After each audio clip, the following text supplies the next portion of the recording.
Vamos simplificar ciência, ouvir o que há de novo. Diferentes perspectivas, com diferentes especialistas. Informação atual para envolver, acompanhar, perceber, diagnosticar, dar esperança e, sobretudo, dar voz à vida no cancro do pulmão. Um projeto Takeda, em parceria com a Associação Portuguesa de Luta contra o Cancro do Pulmão, Pulmonal. Olá, sejam bem-vindos ao último episódio desta série do podcast dedicado ao cancro do pulmão, Dar Voz à Vida no Cancro do Pulmão.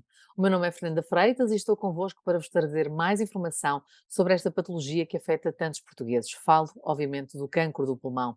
A doença oncológica, para além de ter um grande impacto físico nos doentes, afeta grandemente a sua saúde mental. E é mesmo sobre este tema que vamos falar e fechar, desta forma, esta série do nosso podcast. E quem melhor do que o professor Dr. Eduardo Carqueja, psicólogo clínico, diretor de Serviço de Psicologia no Hospital de São João, no Porto, para nos falar sobre a importância deste apoio, o apoio psicológico ao doente com cancro de pulmão, mas também a todos os familiares e cuidadores. Olá e muito obrigada por aceitar o nosso convite para partilhar a sua voz. Eu é que agradeço e é sempre um privilégio poder estar aqui e participar nestas iniciativas. Muito obrigado. Nós sabemos necessariamente que no dia-a-dia, até diria, mais do que, é claro, quando estamos doentes, o acompanhamento e o apoio psicológico é muito importante, mas hoje em dia, professor, temos estado a perceber da importância fundamental que é ter apoio psicológico quase no nosso dia-a-dia. Quando olhamos para as doenças oncológicas, o aspecto ganha ainda mais relevância? Sim, de facto, hoje em dia, estas dimensões daquilo que pode-se chamar de apoio psicológico está muito mais normalizado e aceito pela população em geral e, sobretudo, nestas dimensões em que a pessoa se confronta com uma fragilidade, seja sentida real ou percebida como tal, faz todo sentido que haja aqui esta intervenção psicológica, que muitas das vezes não tem a ver com situações psicopatológicas grandes e profundas, mas sobretudo até naquilo que nós chamamos da adaptação ao processo de adoecer. É preciso que as pessoas também entendam que até o sofrimento faz parte de todo este processo. Naturalmente, há sofrimentos que são muito intensos e que necessitam aqui de uma intervenção mais específica e mais especializada, mas naquilo que nós chamamos de um processo de adaptação ao adoecer, é fundamental que haja aqui aporte desta intervenção psicológica, porque efetivamente há aqui alguns mitos que são legítimos e que muitas das vezes, se não forem devidamente trabalhados, podem ter os mitos, e até mais do que a própria doença, que causa o sofrimento ao doente ou à doente. Que tipo de mitos, já agora? Fiquei curiosa. Sim, que o cancro mata, desde logo, não é? Que eu não vou conseguir lidar com esta doença, que vou ter muitas dores. De facto, são mitos que às vezes pode ter esta tradução, mas o que acontece é se eu generalizar isto para todas as doenças oncológicas, eu posso não estar a ser adequado e, sobretudo, naquilo que é uma dimensão mais individual. Naturalmente, eu tendo uma doença oncológica, é lícito que eu tenha receios, é lícito que eu tenha alguns medos, mas é importante falar sobre eles. E o que nós fazemos, e a nossa intervenção vai nesse sentido, é que não haja aqui uma discrepância entre uma realidade vivida e uma realidade imaginada. Porque essa realidade imaginada, muitas das vezes, sufoca a pessoa e o seu entorno, a sua família, que de uma forma, muitas das vezes, completamente assustada, por medo e outras vezes pela própria ignorância do que é que vai acontecer. E este é o grande sofrimento, para além daquilo que é a dimensão que depois decorre da queda do cabelo em algumas circunstâncias, de muita fadiga. Portanto, ou seja, sintomas físicos que também são muito importantes, que as pessoas também se possam lidar com ele, na medida daquilo que é o que está a acontecer, e a experienciar a cada momento este mesmo percurso. Porque senão eu começo a imaginar, em algumas circunstâncias, dependendo da personalidade de cada pessoa, até o meu fim como um fim já real. E se eu imagino isto como um fim real, eu seguramente irei me comportar como estamos já nesse fim. Portanto, são estas ajudas que, efetivamente, aqui a ciência psicológica, a intervenção na área da psicologia tem um peso muito importante. E os doentes, após o seu diagnóstico, sabem que podem ter acesso a um acompanhamento psicológico? É imediato esse acesso? Nós pretendemos que assim seja. Nós pretendemos que esta informação seja transmitida, nomeadamente naquilo que são muitas das vezes até as primeiras consultas feitas pelas equipas de enfermagem, esteja apresentada toda a estrutura multidisciplinar e que seja possível que o doente saiba de que profissionais, se assim for necessário, pode ter ajuda num percurso que será para umas pessoas mais longo, outras pessoas mais curto. Mas é importantíssimo, e nós aqui no nosso Hospital de São João, de facto, desde 2000 temos a presença neste caso, neste momento, 2 psicólogas na área da psico-oncologia, e que é informado, o doente tem acesso, e sobretudo também há este empoderamento, que hoje em dia os doentes também já solicitam junto da sua equipa assistencial, junto do seu médico, oncologista, muitas das vezes esta possibilidade de terem acesso a acompanhamento psicológico. Na verdade, apesar de tudo, acredito que alguns doentes não saibam que podem ter acesso a este tipo de consultas, não é? Na sua perspectiva, acha que poderia ser feita alguma coisa para mudar a situação? Sim. É uma questão muito pertinente, porque efetivamente, apesar de haver esta informação, ainda temos aqui, às vezes, equipas assistenciais muito vocacionadas para os tratamentos, para a própria doença em si, e o tempo que é dedicado a cada consulta médica, nós temos a noção plena que é muito curto, é de uma exigência tremenda para o clínico e de uma fragilidade para o doente, porque efetivamente sente muitas das vezes que necessitaria de mais tempo.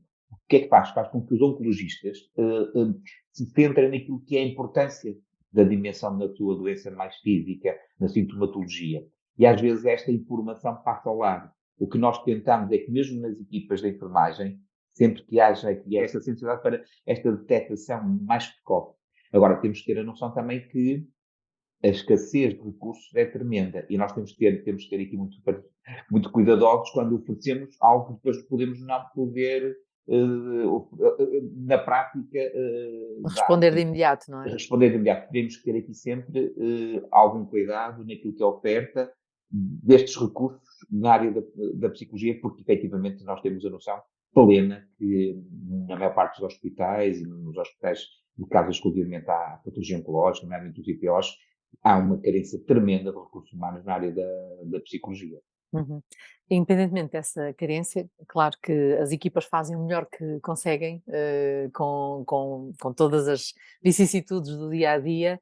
Não deixa de ser um direito dos doentes, dos familiares, dos cuidadores. Os doentes sabem que têm este direito, até o reclamam de alguma forma? Sim, temos já, é muito interessante e a questão também que me coloca também vai ajudar nesse sentido, porque hoje em dia já temos famílias, muitas das vezes, a procurarem-nos, e nomeadamente no nosso serviço de psicologia, a tentar perceber como é que podem ter acesso a esta dimensão. Reparem, os direitos, muitas das vezes, nestas alturas de doentes, quer na altura da doença, quer na altura relativamente ao doente, quer relativamente à família, muitas das vezes o olhar vai para a preocupação sobre a própria doença. Se o tumor reduziu, se não reduziu, vou fazer que tipo de quimioterapia. E às vezes estas dimensões daquilo que falava dos direitos passam um bocadinho ao lado. Também compete-nos a nós, nestas intervenções que às vezes nós chamamos de psicoeducação, colocar o doente naquilo que são, efetivamente, os direitos, nomeadamente ao selo do carro, algumas isenções fiscais, falarmos e recorrermos a outros profissionais, nomeadamente os assistentes sociais, a instituições dos IPOs, a Liga Portuguesa contra o Cancro, que têm aqui estas dimensões muito específicas neste tipo de apoio de direitos. Se falarmos do direito num contexto de acessibilidade a consultas, isso é de facto algo que nós trabalhamos imenso e junto das equipas assistenciais, tentar que haja esta sensibilidade e que, na dúvida, nos enviem para nós podermos avaliar se há necessidade ou não de continuação do apoio psicológico, mas depois há outra dimensão mais logística que, efetivamente, nós também podemos e devemos, nas nossas consultas, encaminhar para outras áreas que, efetivamente, são muito mais competentes naquilo que é a informação e a literacia nestas áreas dos direitos dos doentes oncológicos. Uhum. Falou aqui da questão dos familiares, também os cuidadores e os familiares começam a solicitar este apoio, porque é de facto fundamental quando falamos nesta resposta do apoio psicológico, obviamente primordialmente para o doente, e já lá vamos falar da importância deste momento, mas os cuidadores e as famílias começam a ser cada vez mais também um elo quando se fala em psico-oncologia. Portanto, é uma equipa multidisciplinar, de preferência com o doente no centro, mas com os seus cuidadores e a sua família. Sim, para nós é importantíssimo o bem-estar da família, dos cuidadores. Temos, de facto, uma consulta só para cuidadores.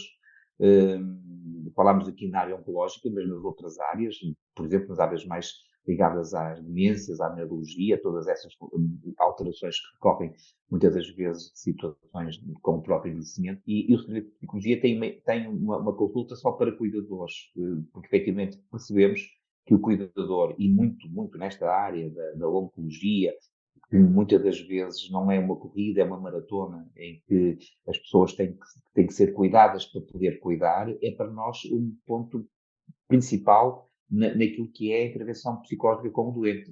O doente, de facto, é o centro do nosso cuidar, mas efetivamente, se o centro não estiver a ser cuidado por quem está à volta, naturalmente vai ter aqui esta repercussão. Eu acho que, falando de um direito, eu acho que é algo inerente a cuidar de alguém. Portanto, para nós é desde a primeira hora que o nosso alvo de atenção, e posso dar também aqui alguma curiosidade, que é, nós temos circunstâncias em que o doente não é acompanhado na consulta de psicologia oncológica, mas é acompanhado o seu cuidador, o seu familiar. Porquê? Porque a fragilidade está mais alocada, neste caso, ao cuidador ou ao familiar, do que propriamente ao doente. Portanto, nós temos aqui este olhar, esta disponibilidade, que é, desde a primeira hora, algo que tem que estar, efetivamente, nestes cuidados a estes doentes. Uhum. Isto porque muitas vezes os doentes ainda demoram um pouco a aceitar que é fundamental ter um apoio psicológico, não é? Sim, muitas das vezes, até de uma forma quase inicial, às vezes, há uma negação, não é?